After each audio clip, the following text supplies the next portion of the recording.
Okay, I'm going to show you a couple of ways that you can get your beads into your knitting. Now these beads I absolutely love, definitely recommend them. So you're going to need some beads. Avoid these ones here from Walmart. I don't know how well you can see that their size and their shape is inconsistent, but some of them you can't even get your yarn through because the holes aren't even all the same size. So don't waste your money on these. Go ahead and buy some decent beads. And then you're going to need an itty bitty crochet hook. This one happens to have a cap on it, but it is super, super small. And I'm using fingering weight yarn.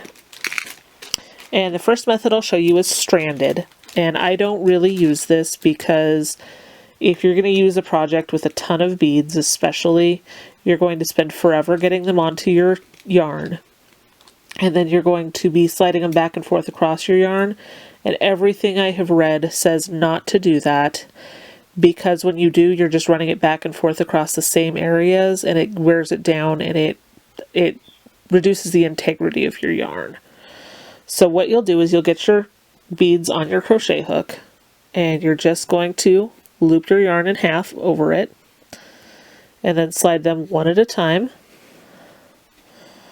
over the end here.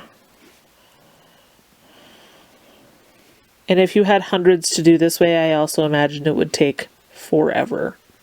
And then you're just going to pull it until your tail is through and they're just on your yarn. And then as you knit, each time you need one, you would have to pull it up from the bottom, which, I mean, it's going to end up stuck inside your yarn ball at this point also. And you would have to slide it into the stitch that you're working on. But I've never done it that way. I understand the concept, but I don't see that being very practical for anything that I would be doing. The method I do recommend, on the other hand, you can see I've already got us a little bit knitted up here and a couple of beads in here. And what I would do would be, say we need a bead in our next stitch. We're going to go ahead and knit that stitch.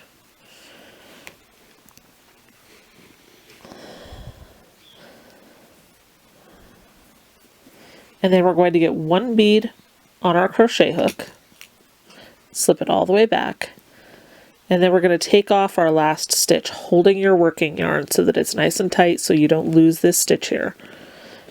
And you're going to slide the bead up and over so it's over your entire stitch. And then you're just going to slip that stitch right back onto your needle.